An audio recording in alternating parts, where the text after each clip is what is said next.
አሰላሙ አለይኩም ወራህመቱላሂ ወበረካቱ ውድና የተከበራችሁ የቻናሌ ተከታታዮች እንዴት ናችሁ? ከኔ ጋር አልሐምዱሊላህ ረብል ዓለሚን።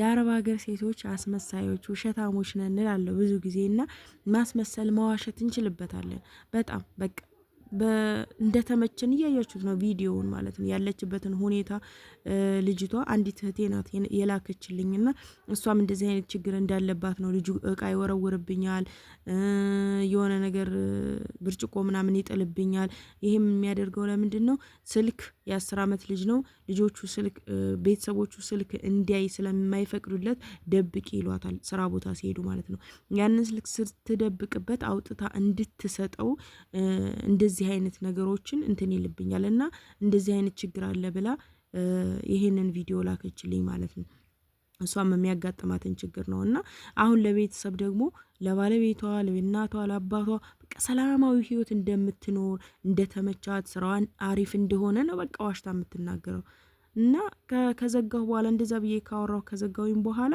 በቃ አለቅሳለሁኝ አለች እና በስንት አይነት መጥፎ ሁኔታ ውስጥ ሆነን ወላሂ እኔ እንጃ ይሆንልናል በቃ ለቤተሰብ ደህና ነኝ በቃ ስንስቅ ያን ነገር ሁሉ እንረሳለን ደህና ነኝ ስንል በቃ ስንዋሽ ስናስመስል እንችልበታለን ደህና መሆናችን ቤተሰብ እንዳያስቡ እንዳይሰጉ እያልን እንጨነቃለን ግን ለኛ ማን ነው የሚያስብልን እኔ ትልቁና የሚያሳስበኝ ነገር ማለት ነው አሁን ላይ በቃ አላህ ያዘነላችሁ ቤተሰቦች ካልሆኑ በስተቀር አረብ ሀገር ለሄደች ሴት የሚያዝን ሰው ጠፍቷል እኔ በጣም ነው የሚያነድደኝ ብዙ ጊዜ ወላሂ ነው የምላችሁ የሚያቃጥለኝ ነገር ቢኖር ይሄ ነው በቃ የሚያዝን ጠፍቷል እስኪ ማን ነው የሚያዝንልሽ ላንቺ የአረብ ሀገር እህቴ ብዙ ጊዜ እናገራለሁኝ እኔ ብዙ ጊዜ ቸከችካችኋለሁኝ በቃ እዚህ ወንድሜ ያጎቴ ልጅ ታመመ ያክስቴ ልጅ ታመመ አክስቴ ታመመች 30 ሺህ ብር ስጫት 40 ሺህ ብር ልክ ያለሁኝ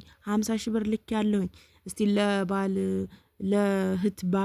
ለህት ባል ዘመዶች ድረስ የሚረዱ እህቶች አሉ ብዙ እኔ የሚነግሩኝ ልጆች አሉ ከሌን ስረዳ በቃ የልጆች የእህቴ ልጆች አሳደኩኝ ወንድሜ ልጆች አሳደኩኝ ግን እኔ እንደዚህ በሽተኛ ሆንኩኝ የስኳር በሽተኛ ሆንኩኝ የግፊት የአስም በሽተኛ ሆንኩኝ የሚሉ ብዙ እህቶች አሉ ወላሂ ነው የምላችሁ ለእናንተ ማን ያስብላችሁ ለራሳችሁ ካልኖራችሁ ማን ነው የሚኖርላችሁ ነገጧት እዚህ መታችሁ ለእናንተ በቃ ገላችሁን የምትታጠቡበት ሳሙና የምታጡበት ሰዓት ሲኖር የዛኔ ማንንም ዘወር ብሎ አያያችሁም ስለዚህ በቃ ለሰው ደህና ነኝ ምናምን እያልን እየዋሸን ራሳችን እየጎዳን ነው ደግሞ እንደዚህ አይነት መጥፎ ችግር ሲያጋጥማችሁ የምትሰሩበት ቤት ላይ ወዲያውኑ መፍትሄ የምታገኙበትን መንገድ መፈለግ አለባችሁ እንጂ በቃ እንደዚህ ሁሌ በዛ ሁኔታ ውስጥ በችግር ውስጥ ታስራችሁ በቃ ደህና ነኝ እያላችሁ አታስመስሉ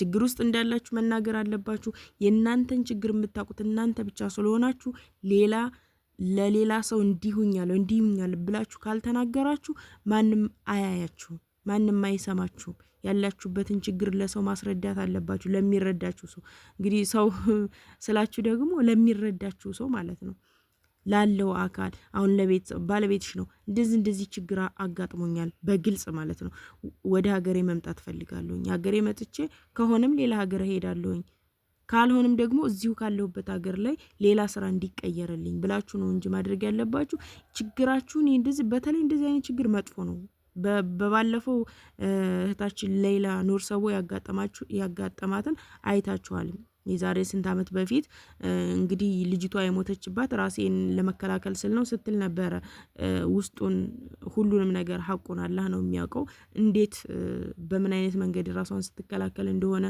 ያጋጠማት አላቅም ነገር ግን እንደዚህ አይነት ነገር አሁን ምሳሌ ልጁ ሊመታሽ መጣ ልመታው የሆነ ነገር ብታደርጊበትም ልጅ የሆነ ነገር ቢሆን አንቺ ላይ ማደጋ ቢያደርስ ቢወጋሽ ምን ቢልሽ አንቺ ራስሽ ተጎዳሽ እና ሁለቱም ከባድ ነው ሁለቱም ራሳችን ያሳጣናል ይጎዳናል ብንጎዳም ብንጎዳም ስለዚህ ይሄን ነገር አስበን ለራሳችን መኖር አለብን ከዚህ በፊትም ብዙ ጊዜ እላችኋለሁኝ በጣም ረጅም ዓመት የቆያችሁ በቃ ለማን ነው የምትሰሩት? ለማን ነው የምትለፉት? አገራችሁ ግቡ እላለሁ። እንግዲህ አገራችሁ ግቡ ስል ደግሞ የ2 ዓመት 3 ዓመት ቆይታችሁ ያው ሰዓዳ እንደዚህ አገራችሁ ግቡ እያለች ነውና ልግባ ብላችሁ ለኔ ላይ እንዳታላክኩብኝ።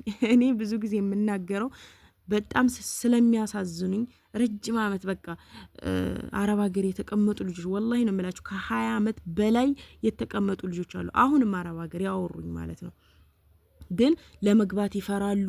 አንደኛ በባለፈው የለቀኩት ቪዲዮ ላይ የኑሮ ውድነት ስለ ዝንብና ስለ ጥላሸት ነው ኢትዮጵያ ከመጣችሁ የሚያናድዳችሁ ነገር ይሄንን መልመድ አለባችሁ።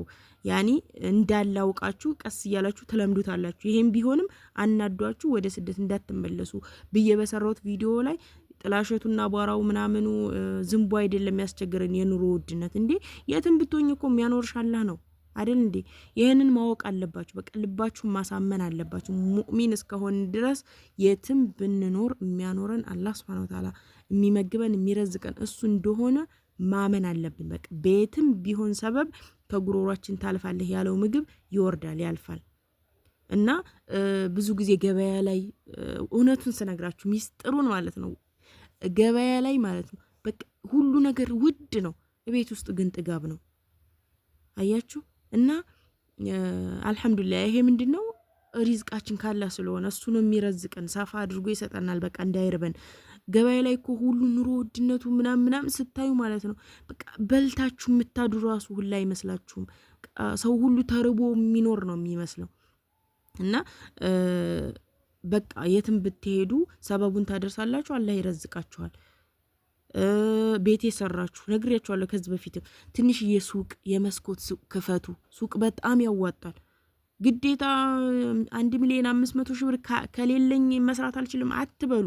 ሰው የሚነሳው ከትንሽ ነው። እኔ ከዚህ በፊት እንደነገርኳችሁ 100,000 ብር ካላችሁ በቃ ይበቃችኋል። የመስኮት ሱቃችሁን ትከፍታላችሁ። 200,000 ብር ካላችሁ በጣም ሰፋ አድርጋችሁ ትሰራላችሁ። 300,000 ብር እያለ እስከ 300,000 ብር ካላችሁ አሁን በ300,000 ብር አለኝ ምን ልስራ እያላችሁ የምትጨነቁ እህቶች አላችሁ። ድብን ያለ የሸቀጣ ሸቀጥ ሱቅ ይከፍትልሻል። በቃ ለእጅሽ አታጭም፣ ለልጆችሽ የምትዘረጊው አታጭም። ያኔ አንቺም ሰላም ህይወት ትኖሪያለሽ። በቃ ቤት ያላችሁ የመስኮት ሱቅ ትንሽዬ ክፈቱ፣ አገራችሁ ግቡ። አጭራሽ አታጡም። አንድ ሚስጥር ልንገራችሁ። የሸቀጣጭ ሸቀጥ ሱቅ የሚሸጥ ልጅ ነውና እዚህ ማቀው እንደዚህ በትምህርት ቤት አጠገብ የሚያልፉበት ከሆነ አንዴ ለዒድ እንኳን ማለት ነው ለዒድ ወደ 18,000 አካባቢ ድረስ ሸጥኩኝ ብለዋል።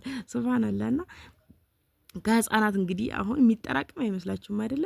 ህፃናት ምሳሌ አሁን ብስኩት ሲገዙ የ5 ብር የ10 ብር ጀላቲ ቢገዙ እንደዚህ ነው። ግን የሚጠራቀም አይመስልም፣ ግን ያዋጣል። ብዙ ጊዜ ነግራችኋለሁ። ይሄ የሚሆነው ደግሞ ብራችሁን ስትይዙ በቃ ብራችሁን ያዝ አድርጋችሁ ስራ ላይ አውሉ።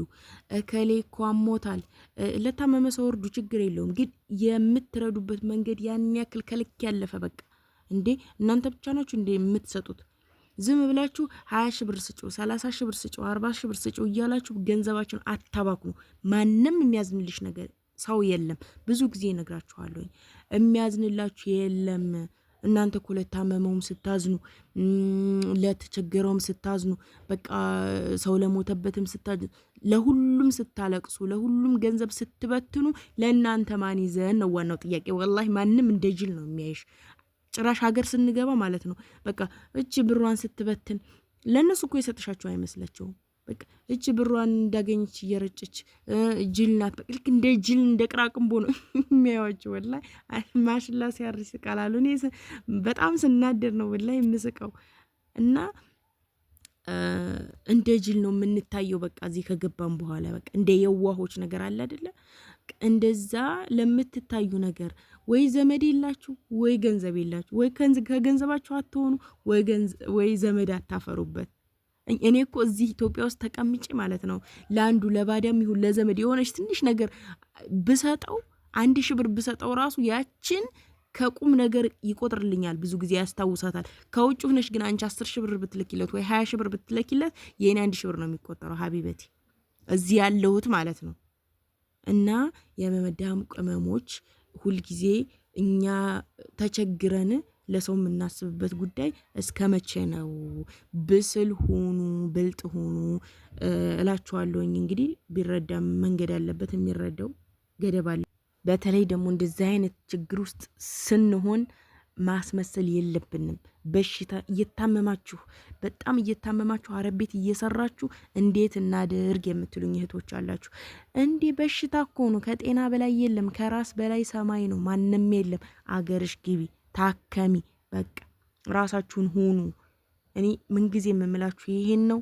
አበዛሁባችሁ መሰል፣ ስናደድ እንደዚህ ነው። ቪዲዮ ላይክ፣ ሼር፣ ሰብስክራይብ አድርጉ። ኢንሻአላህ በቀጣይ ቪዲዮ ተመልሼ እስከመጣ፣ አሰላሙ አለይኩም ወራህመቱላሂ ወበረካቱ።